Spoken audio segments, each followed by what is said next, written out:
Actions are events or operations that take place when a rule is activated.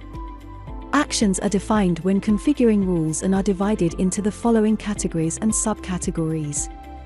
General, that is used to perform actions that affect the overall performance of the system. Devices, that is used to perform actions affecting the operation of loop devices.